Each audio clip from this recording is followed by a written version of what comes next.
Alright, what's up, y'all? I know I'm super late with this one, but time to upload my August Batrep in September for Bromad's Operation Edgelord campaign. This time I'm bringing my Samsara's Wheeled JSA crew and a Grudge rematch against Steve's Jing from last month. So, narrative overview. We're fulfilling this Mercnet contract for Pan-Oceania.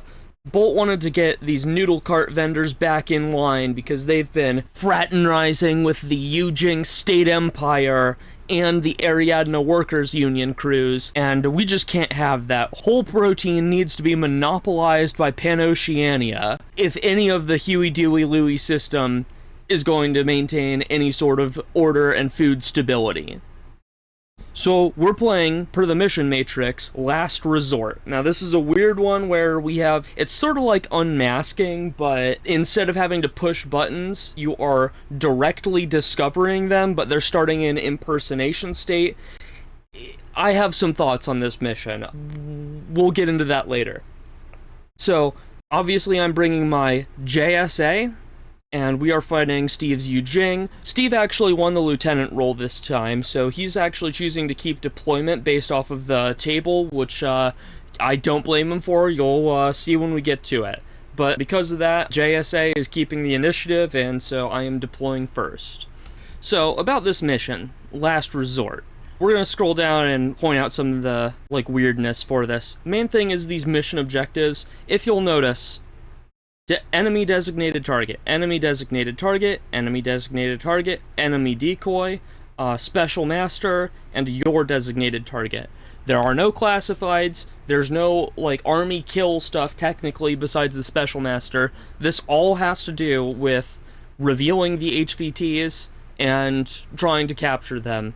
Now, I'm realizing that I'm probably misread a couple things on the mission, specifically reattempting the discover roles, and then this rule can't let them live players with designated target in civ-evac or case-fac state with an enemy trooper may be targeted by their own forces. See, I thought it was just designated target, so there comes a point in the mission where I hold back and do not discover because, oops. But, we'll get into that. Alright, so going over the JSA list, I'm looking at a fairly standard Keisotsu core team, where we've got the missile launcher ARO, we've got a heavy machine gun for an active turn piece, paramedic just in case anyone falls down, or if I need to pick up someone, you know what a paramedic does. Kempeitai is slotted in here specifically because I've got a Karoshi Rider Lieutenant with Oyama in the list. Those are two legal Whip 14 lieutenant options, so I'm disguising who is actually the lieutenant.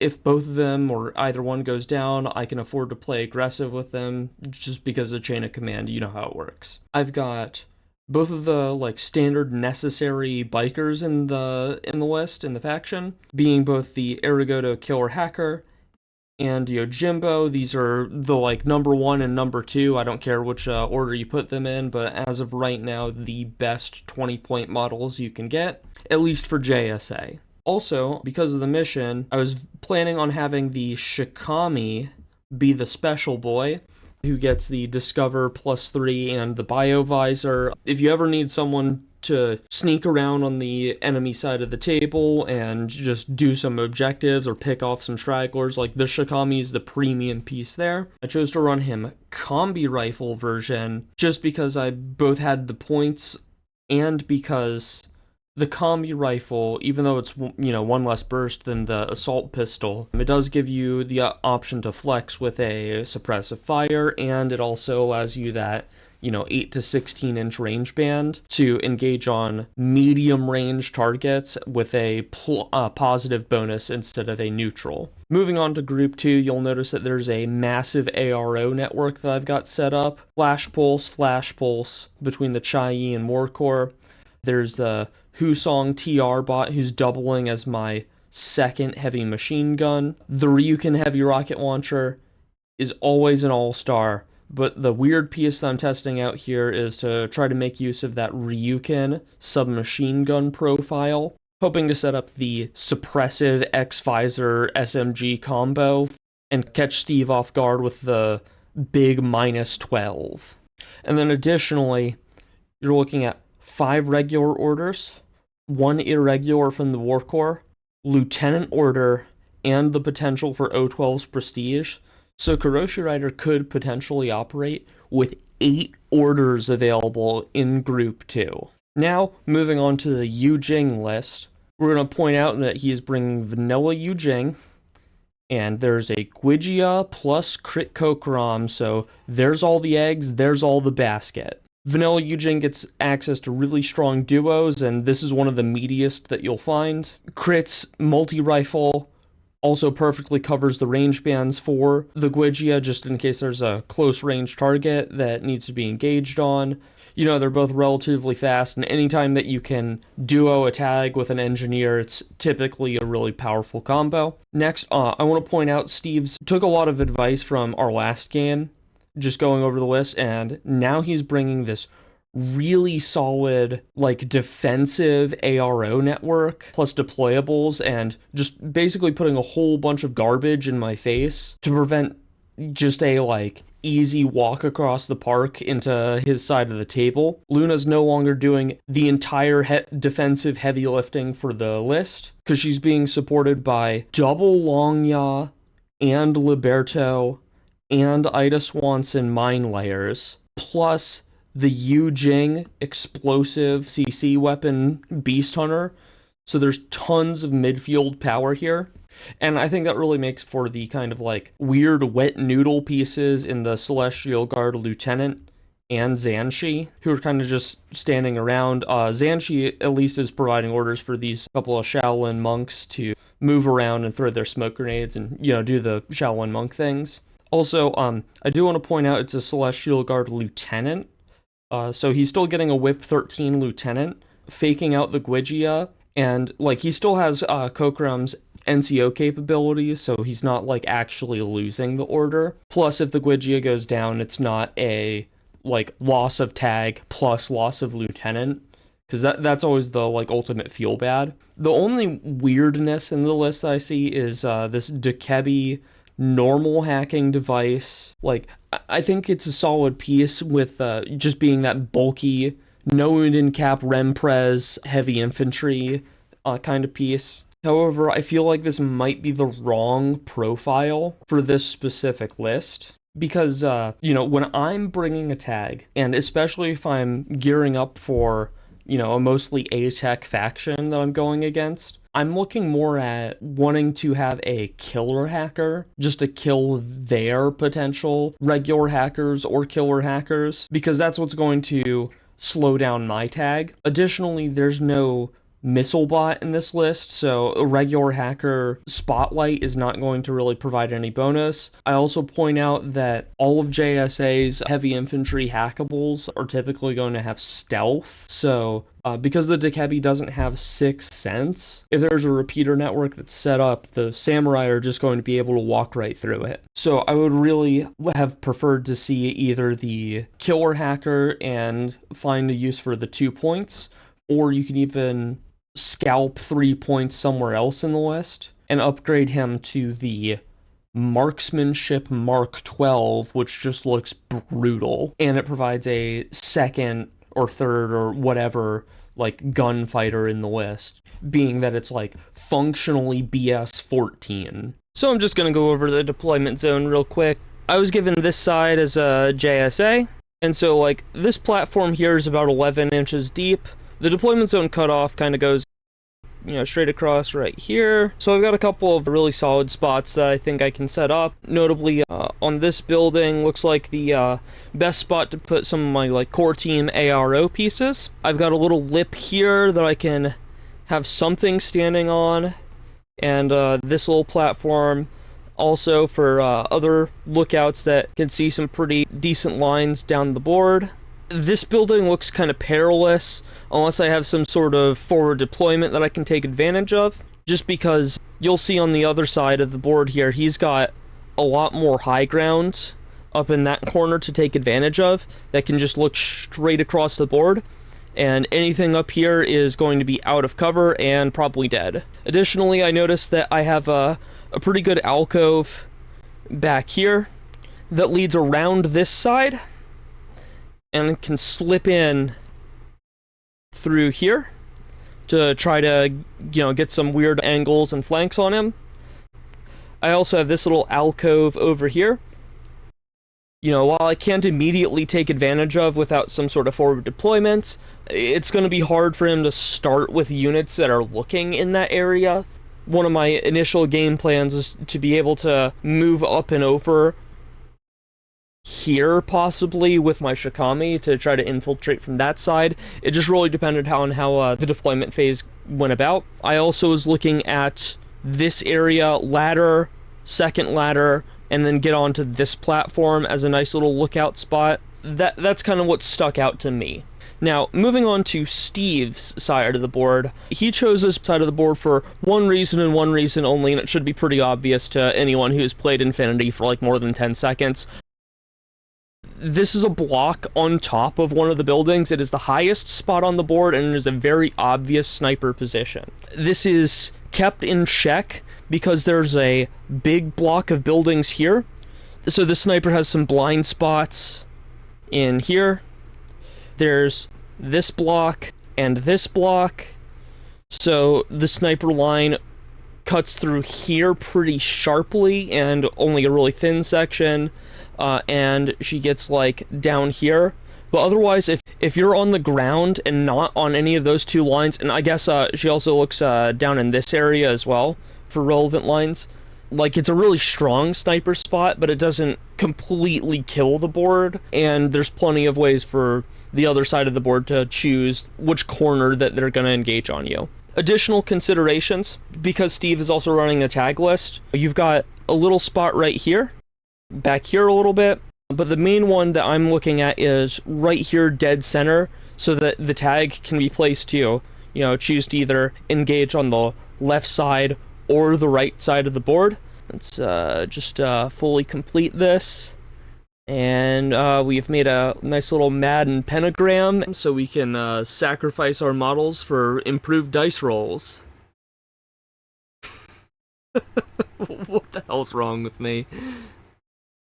Alright, so now that the zones have been talked about, let's go into the actual first wave of deployment. So, obviously JSA, I said earlier, is deploying first. And I do indeed have my entire core team locked up here. Notice we've got the Keisotsu in the bottom corner, sorry, not Keisotsu, that's the Kempe Tai. And he's kind of looking around on this flank just to see if anyone is daring enough to come around here or parachutist or do whatever with his shotgun. He's ready to go. I've got the Ergoto Killer Hacker tucked up in this corner. I end up not liking that position specifically because this little riser ledge is taller than her. If she wants to leverage her massive movement capabilities, she's going to have to go all the way around to become relevant. And yeah, that's kind of gross. But I do start with my HMG tucked behind this billboard, so at the start of the game he is basically invisible. You cannot see him. I don't think that there's anything possible that you, Jing, could field that could start with a bead on him. And I'm just far enough away from my missile launcher, who is posted right up there in that little spot, to look out on some really long lanes and also cross over here. That is probably the most solid ARO spot that I have, so that's where the core team goes. But otherwise, I have a little chump Keisotsu here, and down at the bottom, that is my paramedic. To be honest, paramedic should probably be somewhere else. Actually, I think the paramedic and the chump should be switched, so that the paramedic has options to walk up this ladder and possibly look onto the top of the roof. And now I'm going to look at my other pieces. So I also have my two Ryukens set up. So the Ryuken HRL, standing up on this billboard, has massive sight lines again, looking down here, looking across the bridge, and all up into the right side of the board. The Ryuken SMG is prone and tucked into this little corner with the intention to potentially walk out and just completely choke the entire right side of the board with that suppressive SMG X-Visor combo. Now, because I did deploy two Ryukens, you'll notice that there's a shock mine that is placed up in that corner, and also in this corner right, it is actually on top of the riser here, and it is just to the just to the left of these crates on the ground, so something walking straight into my deployment is going to have to eat that, assuming it gets past my missile launcher. Finally, the War Core standing up in the back here, as well as the Chai. The Chai is also trying to look down that line, and he's also getting a little bit here, and that's basically the oh shit defense. In case they've somehow dug through all of my ARO pieces, there's still yet another layer of defense to this porcupine. Now, while the War Core may look kind of isolated up here, I think the other thing to realize is because of the centralized position of the War Core, anything that actually gets to the War Core had to have either gotten through the missile, the Ryukin, the other Ryukin, or on the other side of the board, you'll see my TR bot before they can actually get to the War Core, so it's not as isolated as you think. Here's my second half of my table. You can see better the mines that were placed by the Ryukin. There and there. Obviously, that's the HRL and SMG again. War Core. And on the ground here, they aren't duoed, but they're the biker duo, you know what I mean. Yojimbo. He did not place his Crazy Koala, and I do this typically when I'm on active turn, and Kuroshi Rider, and I've actually chosen to have both of them be impetuous, because I've got this really cramped lane that they can kind of jet down, and take advantage of squeezing a couple extra movements out of their impetuous activations. Normally when I'm going second, I like to have the bikes be not impetuous, and that is also when I will often throw the Crazy Koala with Yojimbo, with Mine Layer, to just be an extra layer of defense, but going first and I'm being aggressive, then impetuous, and keep the Crazy Koalas in stock. That just seems to be the way to go for me. Last thing, this is the Husong TR bot. He is placed prone. To my eyes, it didn't look like there was anything on the buildings up over there, and this block is in the way, so the sniper rifle that was probably going to be placed on the tower actually gets cut off and cannot see him prone right there. So this position looked really good for me to move up, take use of this ladder, and then get to this little pile so that I could have a TR bot set up at this really good high ground with cover to once again completely choke down the left side of the board. Like, I have a really monstrous ARO set up ready to go. Okay, so now I'm into the right flank of the Jing deployment straight across the table. So what you'll notice is that there is a giant wall of camo, deployables, etc. that is really impeding the JSA advance here. So we have a camoed Longya number 2. We have a shock mine, which I want to just put a pin in that, keep in mind for later in the game. That becomes very relevant, you'll see why. This guy is a HVT for the mission, another HVT over here. Those aren't actual models, but below this we've got a shock mine. Actually, I believe this is Ada's viral mine, and up on the roof here, this is the Longya's shock mine, kind of acting as a fake out for me. Back in the corner we have Zanshi, who is kind of looking out to watch out for this edge, just in case there's some sort of person or something trying to walk across. Here's the Lieutenant Celestial Guard, just tucked in a way in the back, super safe position. Ida Swanson gets posted up on this little billboard for a arrow spot, and she actually rolls a multi-sniper rifle during the game, which actually proves extremely relevant, extremely useful. Tucked onto this corner, we've got the Chai Yi for Jing. That is basically just looking down this sort of lane, peeking over the staircase, but it's also like just tall enough that it is also looking above, not onto the roofs, but things that are on the roofs can look down on it. So it's providing some sort of ARO defense that way. Right in the middle, camoed, we've got a Beast Hunter. This is the Jing one with the explosive +1 burst. And tucked behind this crate on the ground in the corner, we have a Shaolin monk who is blocking this sort of pathway with his body. Okay, so moving a bit to the left, we see the same Longya as before. We've got a shock mine on the ground, and this was actually placed by a Liberto who's off screen at the moment. We've got the Dekebi Cyber Team hacker. He is tucked back behind this corner. and I should have gotten more of a tell on this, but that is Crit Kokram, the Engineer FTO multi-rifle profile. With the points that I potentially see on the board, I probably should have seen a bigger gap and realized that a Guigio is going to go, around there, or perhaps over here to start off the game, but, I didn't, so it's whatever. And now we're at the Jing left flank. So, like I said, that mine belongs to this Mim Zero camo, obvious Liberto, up on the roof here. Another just nice roadblock, Red Rover line, whatever you want to call it, to prevent me from just, walking straight into his DZ. Obviously, this camo marker, that's going to be Luna.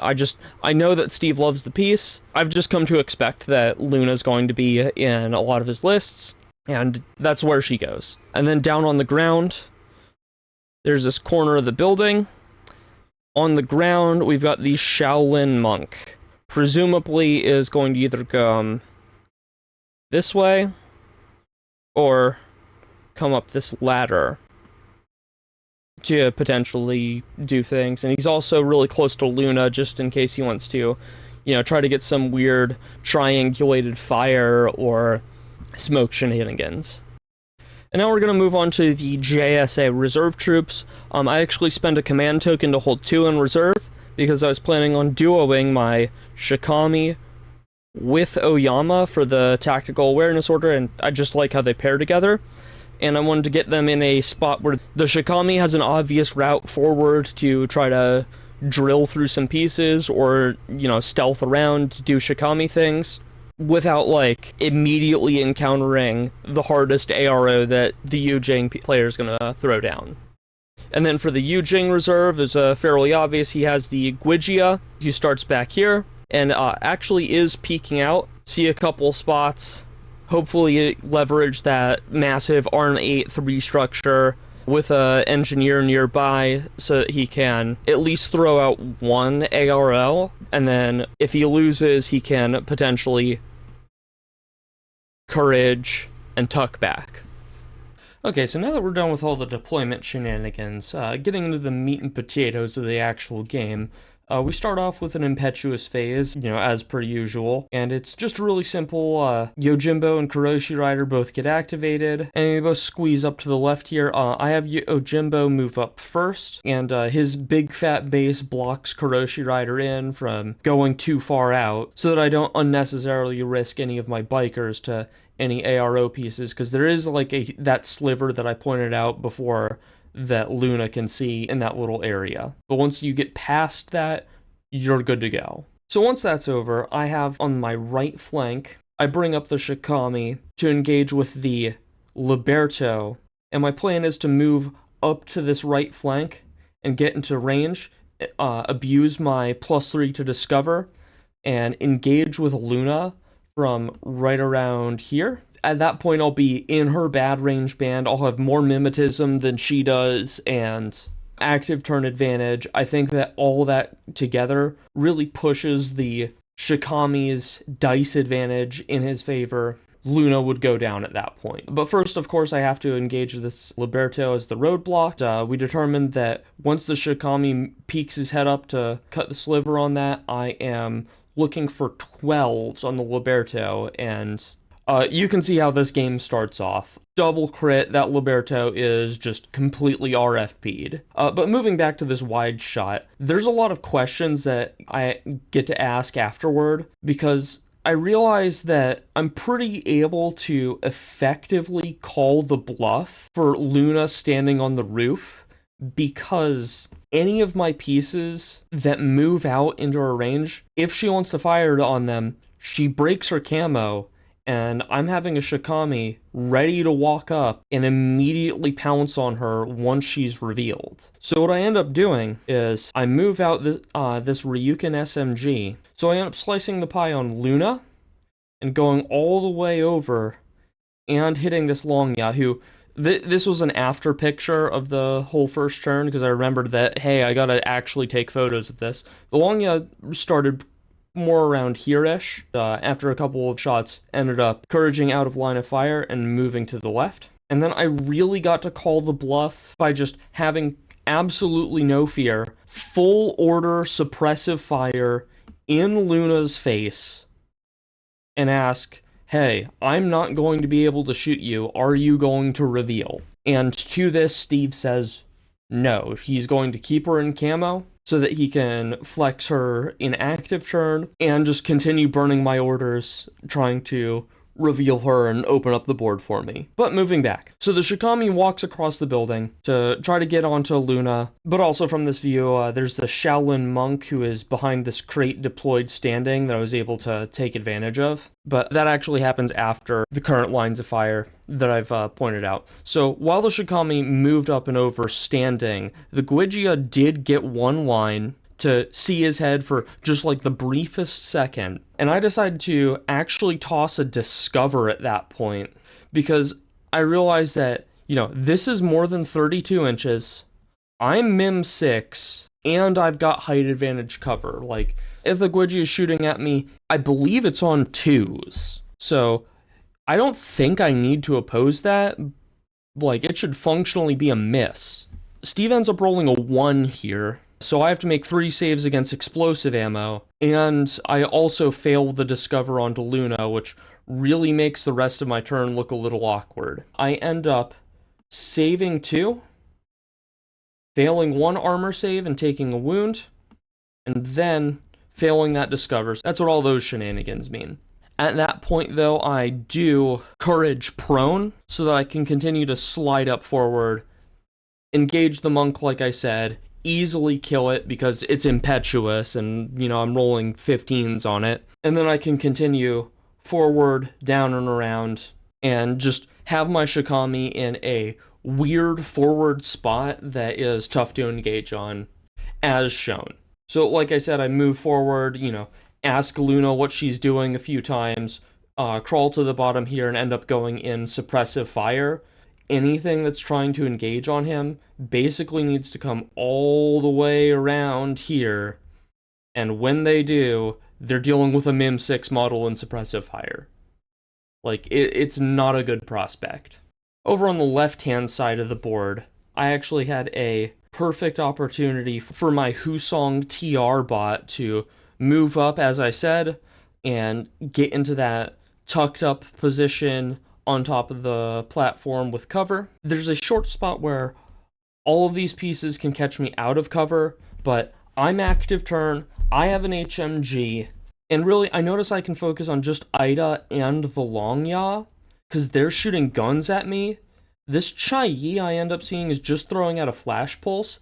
I technically don't care, because if my TR bot gets flash pulsed and he's stuck on the top of this platform, like, he's already in the perfect spot. Like, any more damage I can do from killing models is just icing on the cake. I've already got him where he needs to go. So what ends up happening is I split 2 and 2 onto the Long Ya and Ida. I take out the Long Ya. Ida makes some armor saves, and the flash bot ends up succeeding and stunning my Husong, so, his run ends up ending there.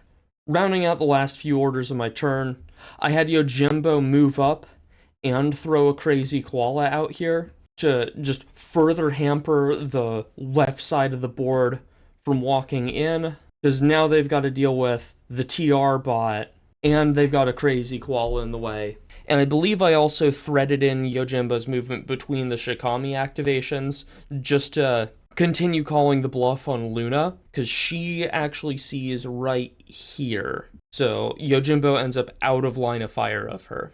Plus he's impetuous, so I don't care about ending in cover because he can't benefit from it anyway. I think he's in an annoying spot because he prevents the Shaolin from walking through this line. Anything that's coming to see him actually has to, cross this line. And yeah, I feel like I've set up this disgusting ARO net, even though I didn't accomplish any, mission objectives. I think overall I'm in a pretty good defensive spot, and I can scalp a bunch of orders off of Steve from trying to bang his head against my ARO net. Okay, so let's move on to Jing turn 1 and see how Steve responds to the ARO net that I've set up. The first thing that he ends up doing is bringing Luna down to get a bit of a range band advantage and start peeking out between these barrels, and around these barrels, with this pole in the way, actually blocks off the Ryukin SMG around the corner here. And he's moved back to try to outrange my missile launcher and to try to pick off some pieces with Luna. So here's the lines of fire that we're actually looking at. Even though this order didn't happen first, I'm going to point out that when Luna looks over at the Ryukin, I choose to stay in camo, do nothing, and hope that she just fails her discover roll, which she ends up, not succeeding at, and kind of puts her in a dead end. But the main one is the Keisotsu missile launcher. Luna ends up burning, I think, 2 or 3 orders on this. There's one very particularly funny moment. The first face-to-face that Luna has with the missile launcher, we end up hard bouncing 5-5, 1-1. In my head, this is missiles getting sniped in midair. And this is just a really funny moment that we had to capture and talk about. But yeah, the Ryukin survives, the Keisotsu goes down, and Luna knows that it would be absolutely suicidal to deal with the -12 from the Ryukin SMG. Additionally, we figure out that she won't even get line of fire onto her unless she moves all the way around to the front, and then either gets caught out of a cover up here, or out of cover on this bridge, and both options look honestly terrible. Moving on. So now it's time to activate the Guigia, and for some reason, even though Luna knows that it's suicidal to deal with the Ryukin 9, the Guigia feels like testing out his luck, and after sinking a couple orders into it, Steve realizes, oh, this is a really bad idea. Guigia ends up taking a wound, and I end up looking this up after the game.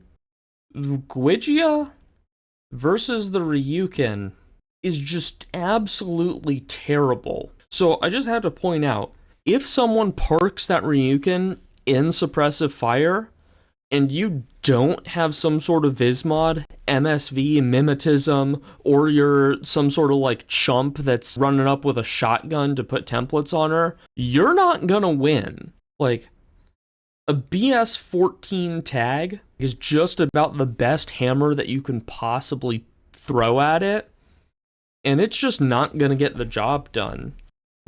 Between 53% chance to do nothing, and then 26% chance that the tag gets plinked, you're just setting yourself up for a bad time.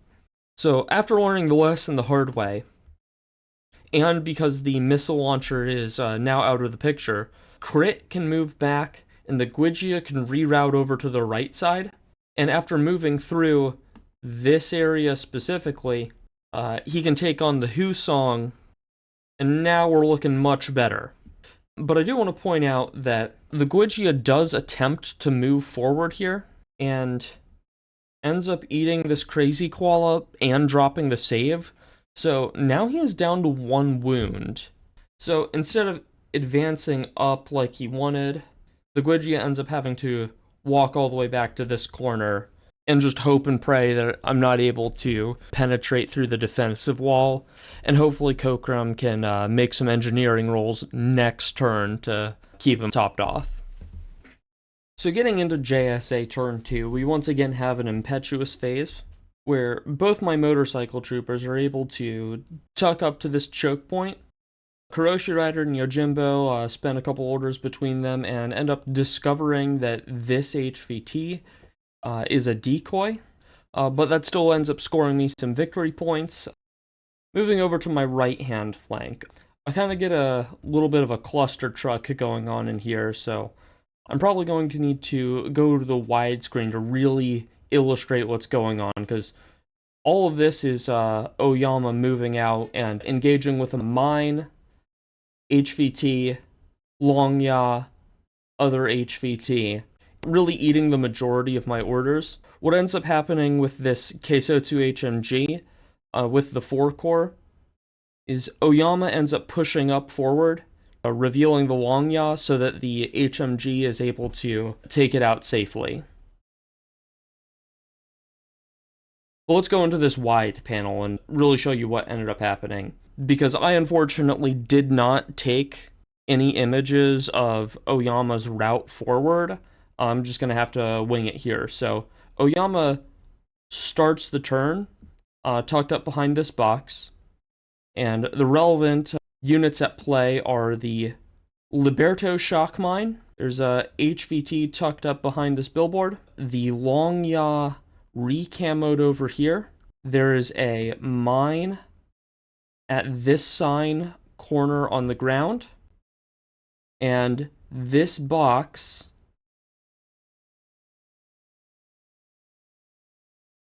has a HVT behind it, and this one ends up being the real boy. Oyama's plan of attack. I walk out this way.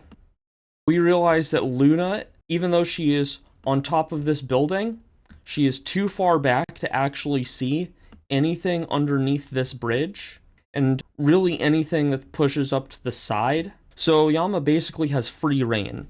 Let me clear some of this out. So what I end up doing is I move up a little bit, check my zone of control, realize I'm just barely out of the trigger area of this obvious mine, and I drop an intuitive attack and clear it. Then, as I'm moving over to the side on the ground here, through this staircase that you can't see, on the way, Oyama drops a couple of discovers onto this HVT. With his Whip 14 and close range bonus and stuff, he's able to double reveal it to be the second decoy. So now I know that this one in the middle is absolutely the designated target that I need to be focusing on. And so, the way I go about doing that is I tuck up against this wall, push up, and look around. This camoed Longya is in the way, and I'm pretty sure that this is a mine or a beast hunter at this point, but I'm really not able to figure that one out yet. And also, remember when I pointed out that this mine was going to be relevant? This is why. When Oyama gets up to this corner and looks at this Longya, I end up dropping another full order intuitive attack onto it because it's in camo state to, at the very least, reveal it. The reason why this mine is relevant is because it ends up continuing to be a roadblock, but it is also illegally placed. This mine belongs to this Longya, and the 16-inch line is right about here. What ended up happening is Steve was shuffling around some of his models and ended up swapping a legally placed Beast Hunter for a legally placed mine. However, the mine is placed in a forward deployment +4, and the Beast Hunter was placed in a forward deployment +8. So, by swapping it, he accidentally illegally placed the mine at +8 inches. The closest legal spot, because he can either put it up on top of this building, and we can all agree that that's pretty irrelevant. He can put it, like, at this pole, or on the ground behind it. Let me clear. You know, those both kind of work, but the closest legal spot is actually in the same corner as the Longya, which could have opened me up for a opportunity to either reverse slice the pie and use the ability for templates to reach around corners to hit models that are not visible to the attacker, and that would have potentially cleared the mine. Or, if it was in this forward area, Oyama moving up would have triggered the mine, which clears the path for my Shikami in a later turn. But we'll get into that later. But as I said before, intuitive attack goes down, Longya revealed, Keisotsu, from the top rope, ends up HMGing and taking it out. And then Oyama, from his position on the box, drops one discover onto the real designated target. And because I misread that the HVT has to be in a civ-evac or case-evac state, I did not drop a second discover to fully reveal it, which also leaves Oyama in kind of this awkward spot behind this box. Had I had, like, one more order, I probably would have dropped him, like, all the way back here. But once again, I was just in a really awkward spot with how many orders I had left, and I was incorrectly evaluating that I shouldn't have discovered the HVT a second time, which, oops, my bad. But then we move over onto the left-hand side of the board, and with Kuroshi Rider flexing all of her orders, I decided to pick at Steve's ARO setup.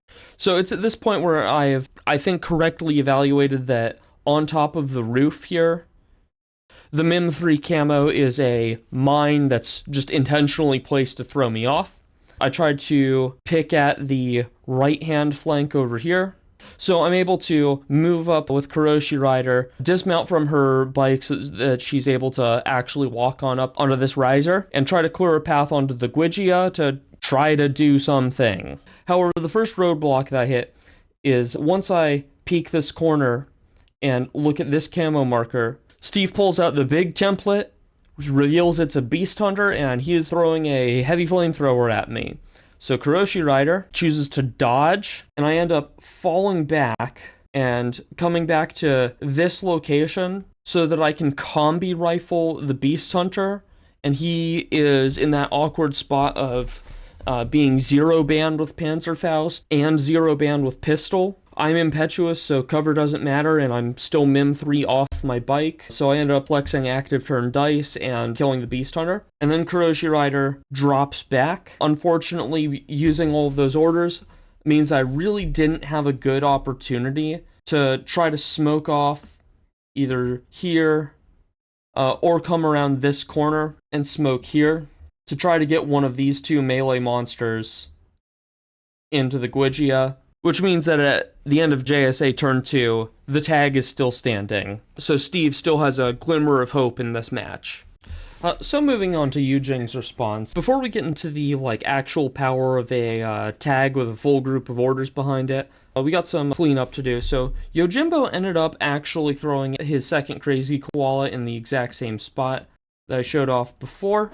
And in order to clear it out, he utilizes his Shaolin Monk to come up, and Yojimbo opposes with a Contender. Crazy Koala runs in. The Shaolin Monk actually makes his dodge, and I don't remember if he was actually hit to tank any armor saves, but he ends up living. But he's only got one order left in the group because the other Shaolin Monk died. The Zanshi was tokened into group 1, so he's really not doing anything else this turn. So here we have Crit Kokram maneuvers around and ends up double repairing the Gwygia, getting it back up to 3 structure, and now I've got some problems. Because now the Gwygia, after falling back to Kokram, super jumps up, takes out Oyama, and then decides a full order jump onto this block is perfectly fine and safe, even though he's jumping into a HMG, HRL,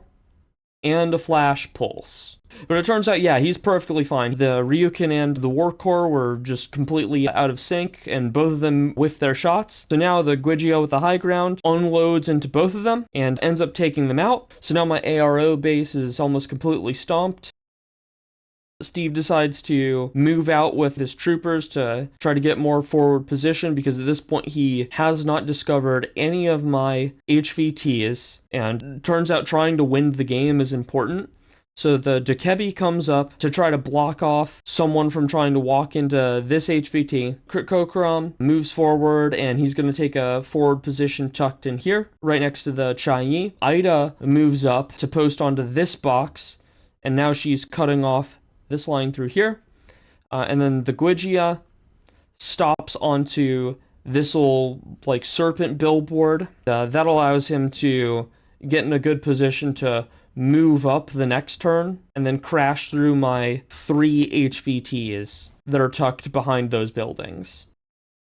But with a couple orders left in his turn, the Gwygia decides to super jump up to this corner of the building and try to take on the HMG that I've got posted. I've incorrectly put an X on him. He does end up surviving.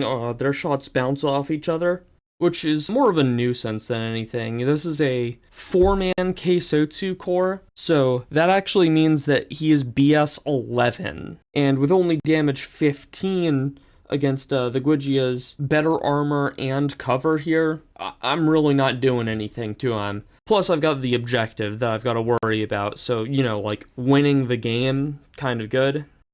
So, moving on. Starter turn 3. Yes, I have another impetuous phase again. I try to take a high-risk coin flip with Yojimbo onto the Shaolin Monk, but end up losing it.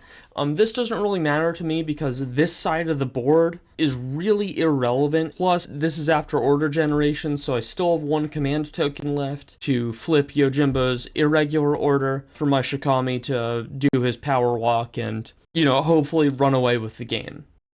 And that's basically what I end up doing. So off-screen, the Shikami was still tucked way behind that corner in suppressive fire state.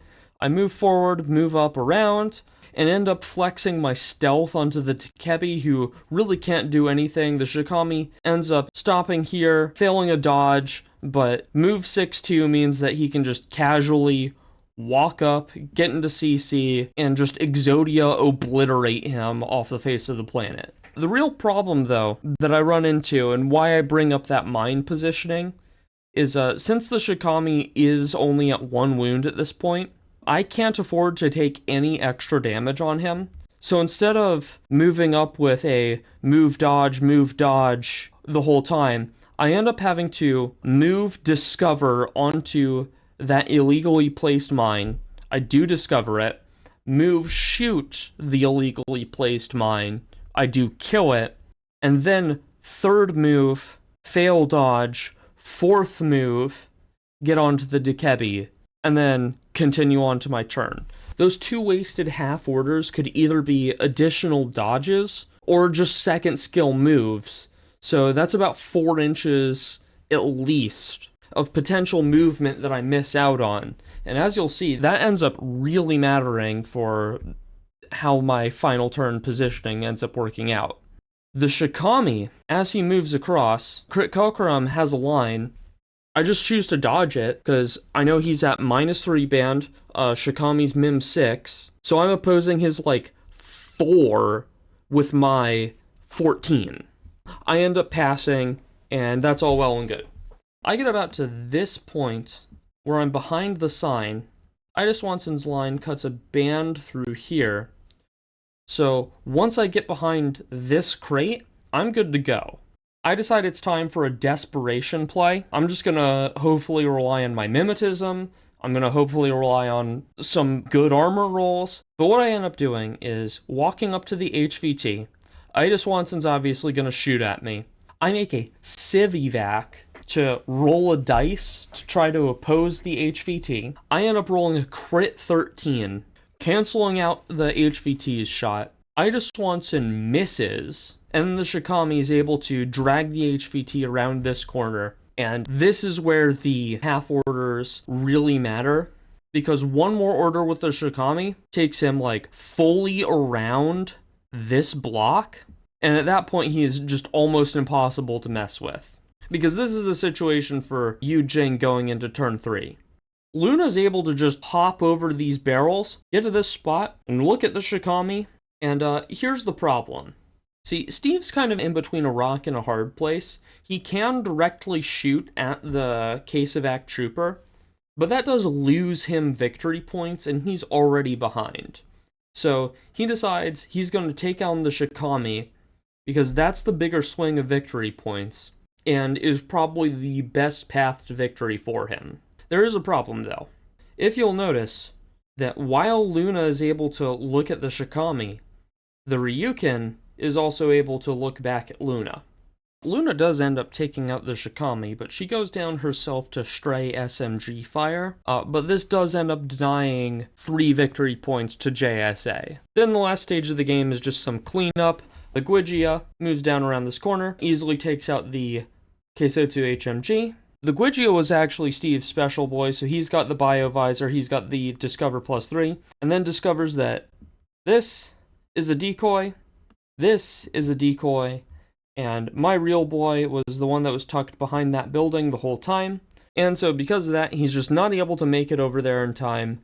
JSA will pull out the victory on objective points, even though I am, absolutely crushed on victory points. So with that said, let's check out the mission results. So this does end up being a JSA victory as it stands on the board. 5 objective points to 4. JSA down in victory points, 120 to 178. JSA ends up getting 2 points for discovering the enemy HVT, 1 point each for both of the decoys being discovered, and then 1 point for the JSA designated target remaining alive at the end of the game. Jing's 4 points come from the Special Master not being killed, discovering 2 of JSA's decoys, and the Jing designated target also remaining alive at the end of the game. Now, we eroded this to a 6-4 victory for JSA because we pointed out that mine placement delayed the Shikami in turn 3 by multiple short skills. So we ended up calling it a wash with some extra movement, and also allowed me to make a roll for the whip check for JSA's secret objective, which I ended up passing post-game. And that secret objective was to have a D-charge user make a whip check on an enemy HVT. So I end up delivering a bomb-collared Union rep to Pan-Oceania. So ball's in their court for what they're gonna do following the post-mission negotiations, because, we fulfilled our end of the bargain. We delivered you guys the noodle vendors. Someone's finger's on a button here. So I think extra payments are required to ensure that there's not a firestorm of tranquility and peace unleashed upon your headquarters. But anyway, that about does it. Hopefully I can procrastinate less on the next battle report. I'll be going to Crucible on the 7th, and that gives me the whole rest of the month with no events planned. So it should be good to get a bat rep in on like the 14th, and hopefully get it turned around within the next week after that. But anyway, that's what I got for you. See you next time, nerds.